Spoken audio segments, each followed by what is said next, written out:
আজ তুমি কোথায় আছো সেটা কোনো ব্যাপার নয়, কিন্তু আগামী 3 বছর পরেও যদি একই অবস্থাতেই থাকো তাহলে মনে রেখো তোমার লাইফে চরম ভুল আছে।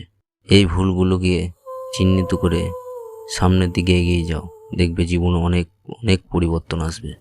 2500 বছর পূর্বে সিক্রেটিস বলেছিলেন, এমন এক সময় আসবে যখন জ্ঞানীরা জ্ঞানী হওয়ার কারণে অনুশোচনা করবে, মূর্খরা তাদের মূর্খতার জন্য গর্ব করবে, আর দুর্নীতিবাজরা তাদের দুর্নীতির জন্য উল্লাস করবে।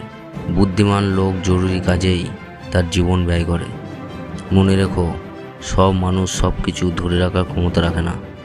সব মানুষের মূল্য সব মানুষ বোঝে না, এটাই স্বাভাবিক। তার মানে এই নয় যে আপনি মূল্যহীন। সম্মান করতে শিখুন ওই মানুষগুলোকে যাদের সাথে খারাপ ব্যবহার করলেও আপনার সাথে তারা খারাপ ব্যবহার করবে না। তুমি তোমার গন্তব্য থেকে ততক্ষণ দূরে থাকবে যতক্ষণ না তার জন্য প্রথম পদক্ষেপ নেবে। জীবনে ভালো থাকতে হলে নিজের বন্ধু হতে হয়। নিজের ভালো খারাপের দায়িত্ব নিজেকেই নিতে হয়। অল্প বয়সে কাউকে পাওয়ার আশায় নিজের জীবন নষ্ট করো না। তুমি নিজের মতো করে জীবন সাজাও। সময় বলে দেবে তুমি কার হবে আর কে তোমার হবে। পৃথিবীতে সবচেয়ে বড় বেঈমান হচ্ছে সময়, যা একবার চলে গেলে আর ফিরে আসে না। সবচেয়ে স্বার্থপর হচ্ছে সুখ, যা বেশি দিন থাকে না। সবচেয়ে আপন হচ্ছে কষ্ট, যা সব সময় কাছে থেকে যায়।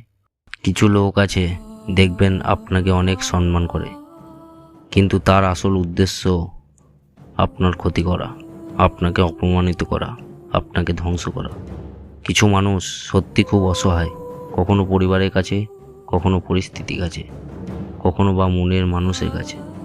নিজের সময় নষ্ট করে যারা অন্যের দোষ খুঁজতে ব্যস্ত থাকে তারাই হচ্ছে অপদার্থ। তাদের জীবনে কোনো পরিবর্তন আসে না। জগতে কোনো সম্পর্কই স্থায়ী নয়। একদিন না একদিন সব সম্পর্কই বিচ্ছিন্ন হয়ে যাবে। মৃত্যুই তার আসল প্রমাণ। যোগ্য মানুষ কখনো অন্যের সমালোচনা করে না, যোগ্যতাহীন মানুষগুলোই অন্যের সমালোচনা করে। জীবনে হিসাব মেলানো অনেক জটিল কাজ। কেউ স্বপ্ন বাঁচাতে আপনজনকে দূরে রাখে, আবার কেউ আপনজনকে খুশি রাখতে নিজের স্বপ্নকে দূরে রাখে। মানুষ তার জীবনে ভুলগুলো তখন বুঝতে পারে যখন একটি ভুলের কারণে জীবন থেকে অনেক কিছু হারিয়ে যায়। বেঈমানদের কোনো কারণ লাগে না বেঈমানি করার জন্য। তাদের আগাগোড়ার পুরোটাই নোংরামিতে ভরা। তাদের কাছ থেকে ভালো কিছু আশা করাটাই হচ্ছে মূর্খামি। বাথরুমে জুতা আর ফেসবুকে ভালোবাসা কখনো একজনের থাকে না, সবাই ইউজ করে।